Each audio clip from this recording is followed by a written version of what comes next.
This is Dave Meltzer with Entrepreneurs, the Playbook. And I know a lot of people don't realize that superstar musicians, rock band, platinum record holding, chart topping, record breaking rock stars are entrepreneurs. But I can't think of a better illustration of an entrepreneur than someone like Brent Smith, the frontman, vocalist, and songwriter for the multi-platinum chart topping, record breaking rock band Shinedown. Welcome to the Playbook, my friend.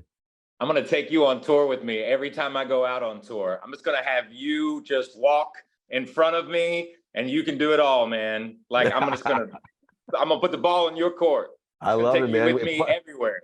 Plus, you're going to look a lot younger and a lot cooler walking next to me, because they'll be like, wow, look how cool that guy is next to that other old middle-aged mutant turtle. But more importantly, you guys have you look handsome today. Happy to be here. Thank you, brother. And you have a new album coming out, Planet Zero.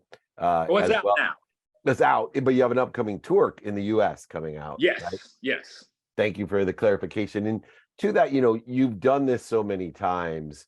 I'm always trying to get to the emotional side. I speak around the world and people ask me, don't you get sick of playing the same songs? Basically is what they tell me. As last week I was in Dubai, I was in Mexico City. I think I had 7 different speeches. But it's still, singing similar or same songs. How do you get inspired when you're, really highlighting music that you've developed, created, and played probably multiple times? But it seems when I'm watching you, it's fresh and new every single time.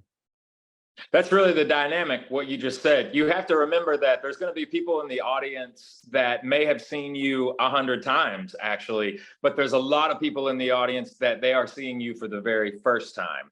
And we're a band that has 7 records. We just released our 31st single, 31 singles that we've released in the better part of 2 decades. So the audience is constantly evolving. The audience is constantly growing. It is an interesting thought process, though, because you have these songs and some of them are singles, and then you have deep cuts and you have the other material that are on the records and the albums, because we're still a band that very much does believe in the album process, even with the way that people consume music now with streaming, and even the attention span is getting kind of shorter. If you notice, like on pop radio, hot AC radio, even urban, songs used to be the age old on a radio station, no more than 30 minutes and 3 minutes and 30 seconds. Now you see these songs kind of being condensed to like 2 minutes long because of the attention span. But as far as like how we look at things as the industry evolves, especially when it comes to the live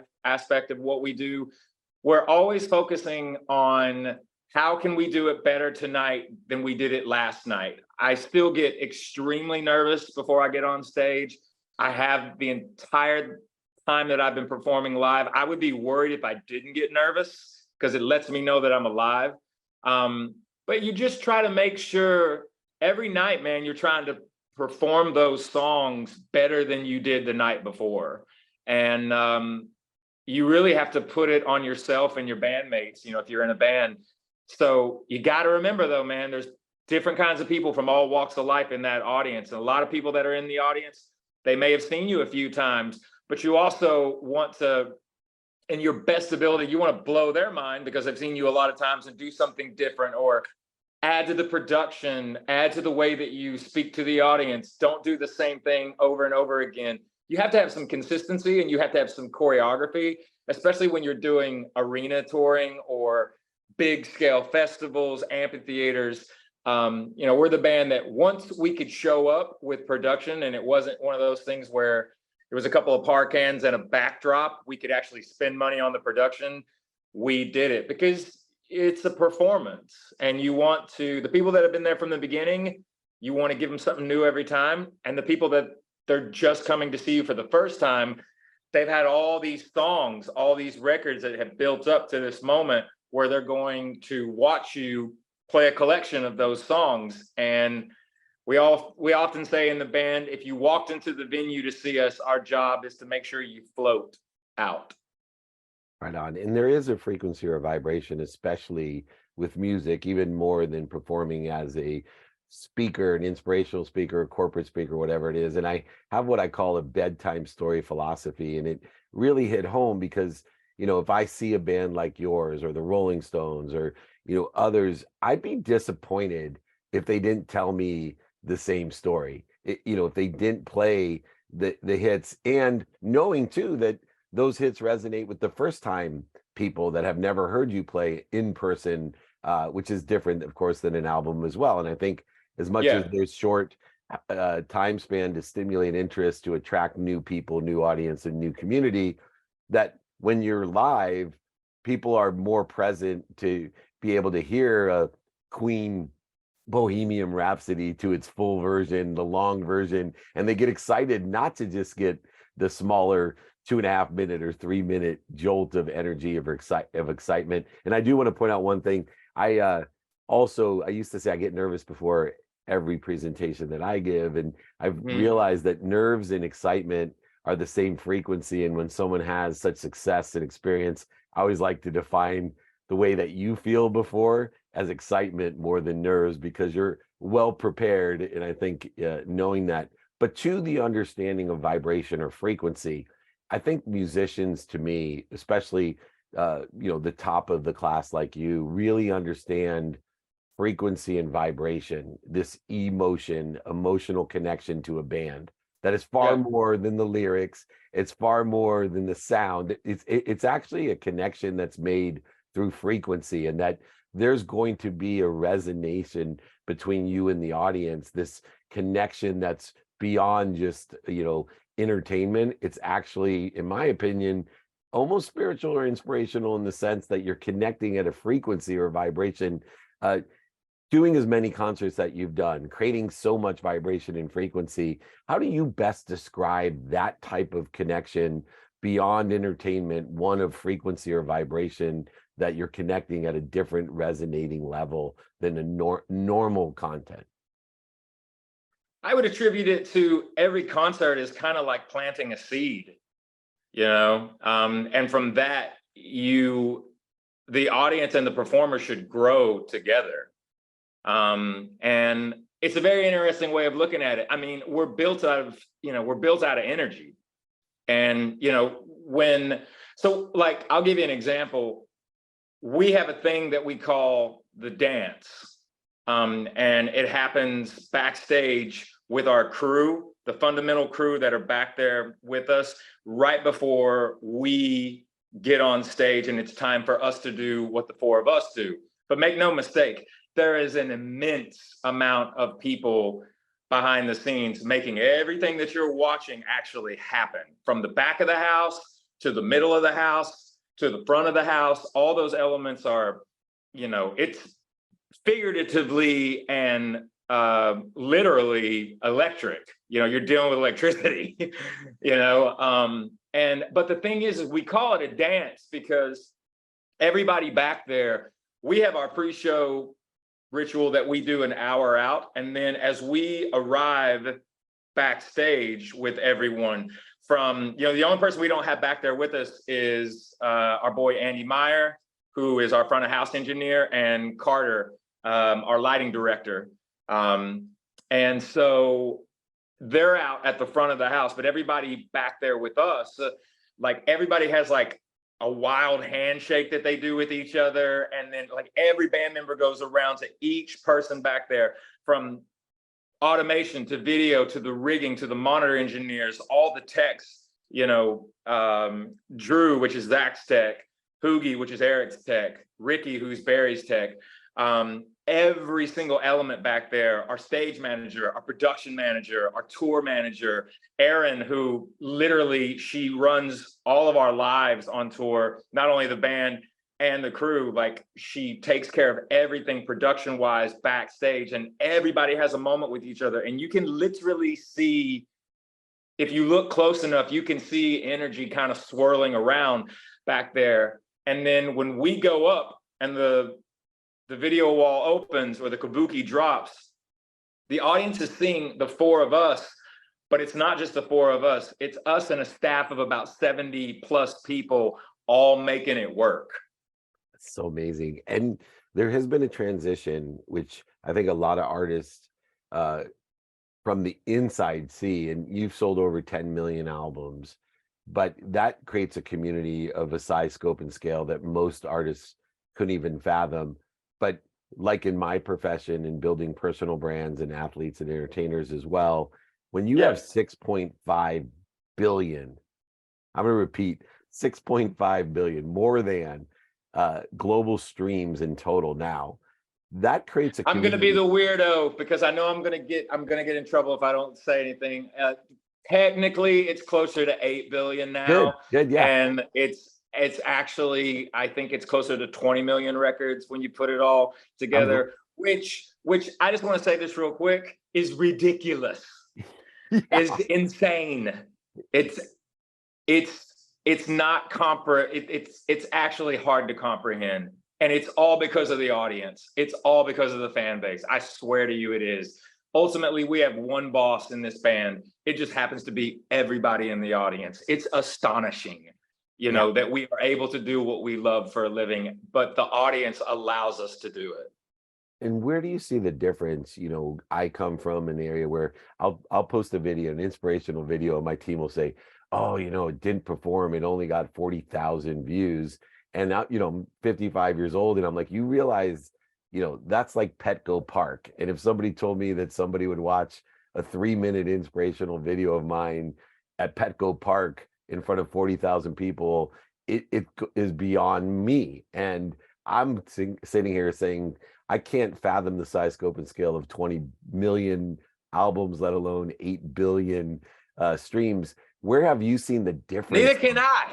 Yeah, right. And where do you see the difference though? Like, can you explain to people out there, like, what it is like to know that there's billions of people who enjoy your songs. They enjoy your songs. Like, do you see a difference from the millions to the billions that are exposed to you now in just your understanding of how big that is?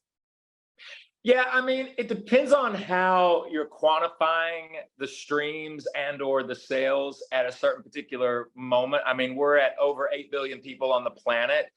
And the interesting thing now is back in the day of early days of like YouTube, somebody could just, you know, keep refreshing on like a music video or something like that. You would have all these bands that have like really hardcore fans, and they would all just make sure that they kept refreshing. So like one person in a 24-hour period of time could probably get you close to, I don't know, I mean, at least 500 to 1,000, you know, views on that. But I think it's interesting that YouTube stopped that. And so like each account that is being, whatever that account is, they only allow you to count one stream per day. You know, you can't like keep refreshing. So it's all in how you kind of encompass how it's being monetized and how it's being put together. You know, we got an award early last year, like in the middle of last year, from Pandora. And Pandora is a streaming service. They're amazing. They've been supporters of us from day one. And they have a 4 billion stream club. And they presented us with a plaque for a 4 billion stream club of our catalog. And I'm just going, I don't even know how to rationalize this. Like when you think about that many streams. So like from 1 million to 1 billion, yeah, it's actually a big difference. I try my best to understand that, you know, I'm a big fan of discovering music and discovering new kinds of music and new different styles. I've never been somebody that ever wanted to be put into a box. I have a vast palette. And so does Zach, and so does Eric, and so does Barry. You know, we look at music from a very broad standpoint. We're inspired by a lot of different music from the past, but there's a lot of new music that's coming out now too that we become fans of as well. So I think what you have to understand is that the cool thing about the new mentality in the consumption of music, especially when you talk about Generation Z, they don't care about a born on date. So like my son's 15 years old, and him and his friends, they just care if they like the song. They don't care if it came out in 1975 or, right, you know, whatever. Like they're only listening to what they think is cool or what connects with them. So more than anything, you have to remember, you never know when something's going to hit, and it could happen at any point in time. And in this world and the way the music industry is now, it's a lot more broad. If you connect, I mean, it can literally be life-changing in a lot of ways. And the other thing that some people have an issue with in the industry, these younger kids and this younger generation, they have such a keen understanding of the technology, especially when you talk about Pro Tools, when you talk about GarageBand, when you talk about all these different multifaceted apps that you can get that are musical based, where they're, 14, 13 years old in their bedroom building total tracks out of their computer, and learning like what music is, and they're creating their own stuff. And they're not necessarily listening to other artists per se, but I love that, man. It opens up this completely different part of your brain. So the younger the audience is, when they can have an opportunity to create and make original material themselves, I think that that's fantastic. I don't know if I answered your question completely, No, you did. but what I would say is, it goes back to the band and the way that we look at what we do. Don't write the same song over and over again, and don't make the same record twice. It's so beautiful. And I just want to finish up with some advice about success. I have a definition of happiness that is enjoying the consistent, everyday, persistent, without quit pursuit of your own potential, not other people, Yeah. not what's missing, not what you don't have. And as I did more due diligence on you and the band, and I saw that same thread in your life, that you're really enjoying the pursuit every day of that potential that you have. And you don't seem like the type of person that attaches their emotions to an outcome and saying, when I sell 1 million albums, I will have arrived. No. What is your mindset of your success in that journey of pursuing your potential? Kind of goes back to what we talked about a minute ago, man. I'm trying to be better today than I was yesterday. I'll do everything in my power to be even better tomorrow. When you're looking at, the best way that I could say it is this: when you become, or when you are considered in your field a professional or a specialist or someone that makes a living at a very specific thing, and a lot of people, for whatever reason, really like what you do, you have a responsibility to never, ever arrive. You should never arrive. You should always, you climb one mountain, and most of the time, it'd be the same ideology as this. If me and you were at base camp looking up at a mountain, and I said to myself, there's no way that I can get to the top of this mountain on my own. But then you look at me and you go, you're probably right. But if we do it together, I guarantee you we can get to the top of it. And then when you arrive there, and we do it on a much bigger scale with a lot of people, but when we arrive at the top of whatever that mountain is that we've been climbing together, we take a moment to high five, give each other a hug, say good job, and then we just go find a bigger mountain.